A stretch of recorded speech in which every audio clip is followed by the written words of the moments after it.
Go ahead. That's easy. Coach, just some of the pregame objectives that you had for this one, and did you meet what the pregame objectives were?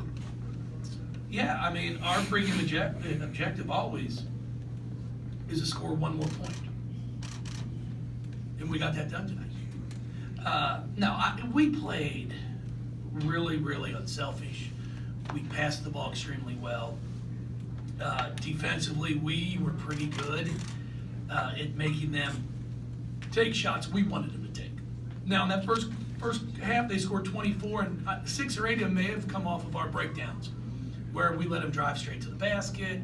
We had bad angles in transition defense. But besides that, I mean, I was really, really happy with how we passed the ball.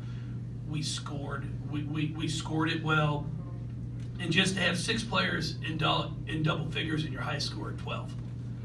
I mean, that's pretty consistent. That's pretty darn good right there. And then you've got Yassine, who ends up with 8.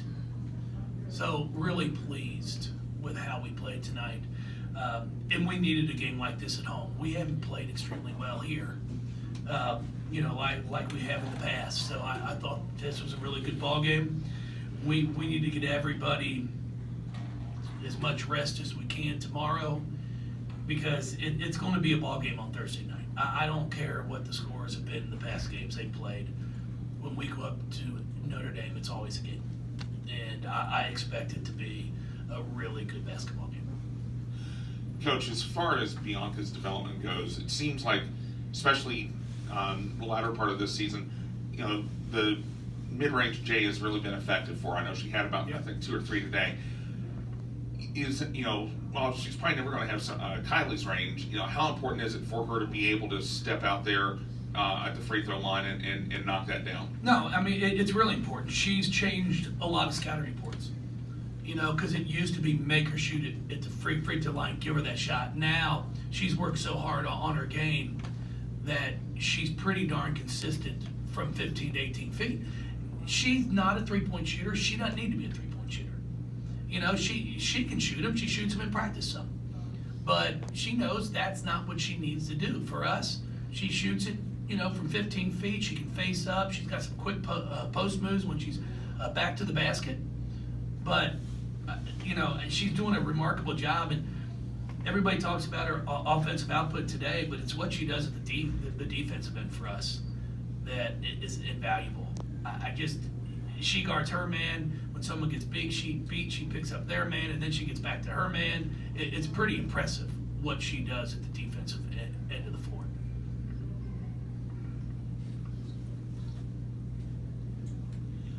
Coach, just the defensive pressure that you all employed on them, is it one of your finer defensive efforts this year in your opinion? Yeah, I thought we played. For the most part, we played pretty darn smart. We got our hands in passing lanes. Yassine, I'm waiting to see how many deflections she had in 22 minutes, because she had her hands on a ton of balls. It's not that she got to steal every time, but it disrupts an offense. It takes somebody out of a pattern. It ruins a rhythm. And I was really, really impressed with that. And then we forced them into some turnovers, and we did a decent job of converting those into points. But I've got to give Pitt a bunch of credit, because we turned the ball over 10 times, and they turned those into 13 points, which is pretty efficient. Can you shed some light, right after you came out at the half, you called a timeout with 30 seconds into the second or third quarter. Can you shed some light on what that was about? Well, it was a tie-up. So instead of burning the jump ball, Kylie she got on the ground. She's got possession of the ball. So I just called a timeout there to make sure it's our ball, baseline out of bounds, and then we keep the jump ball. So that's all. I'm not sure if you heard the news about Kobe Bryant passed away today in a helicopter crash with one of his daughters. Can you talk a little bit about the impact he's had on the women's game, especially the girls' game as he's coached his daughters? Yeah, that's it's such a tragic event today. Kobe has been remarkable to women's basketball. just, what's it, 2 weeks ago? I think he goes up and sees Haley Van Lith play. It's really not, it's hard to put into words right now. It's something I didn't find out about until a little bit before tip, and then it was still trying to be confirmed if that was true and if it was him. And at one point I was told it was 4 of his daughters, and now it was 1 of his daughters. That's the report that's been circulating. So it's just awful. It's not, it's more so, I feel for his wife and his other children. It's not necessarily what he's done for basketball, man. It's about family. It's about family. At this point in time, I have four children myself, and just for anyone to have to deal with that, you wouldn't wish that on your worst enemy. So we're grateful, obviously, for what Kobe has meant to women's basketball and his commitment to it, and just his courage to put that out there, that, hey, it's okay. He supports women's basketball. So it's just devastating, sad, and it's gonna be tough, and I really feel for his family.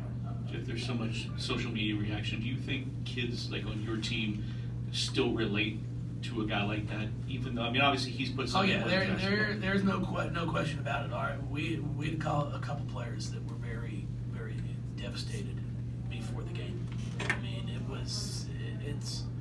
We actually talked about it.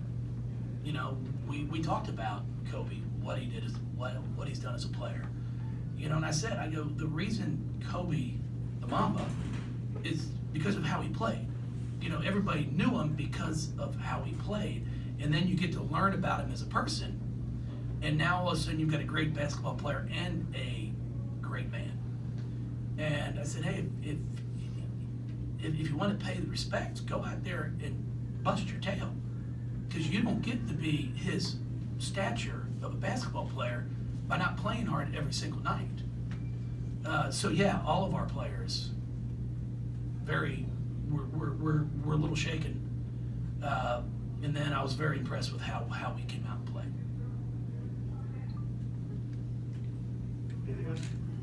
I appreciate everything. Before you shut him down, guys, if you can get out there as much as you can. It's 7,700 sold tickets for our national team game coming up here next Sunday. We're not the city of Louisville's not going to get this opportunity very often. The last time the national team did something like this, I believe, was in '96 or '95 before the Olympics in Atlanta. You're going to get a chance to see Olympians. Sue Bird to be here. She's won 4 Olympic gold medals with women's basketball, going for her 5th. Guys, that's 20 years of playing at the top. Obviously, as we all know, the Olympics aren't held every year.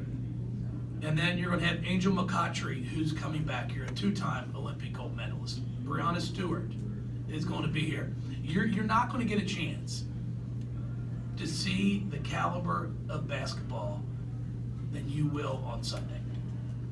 And I hope our fan base, and even if you don't come to women's basketball games a bunch, if you've got a son or a daughter who strives to play at the highest, you're not going to get a better opportunity than to come in here and see what that actually is.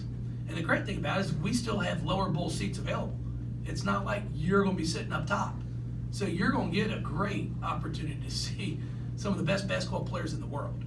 So I'm hoping that we can get this thing to about 10,000, get the lower bowl sold, the mezzanine sold. I'm hoping our suite holders will all come out.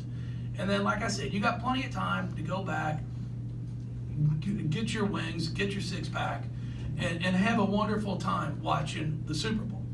So I'm hoping that we can show everybody what Louisville is all about, because it's an ESPN game on, as we call it, the mothership. So hopefully we can make this place look great. Thank you, everybody. Thanks.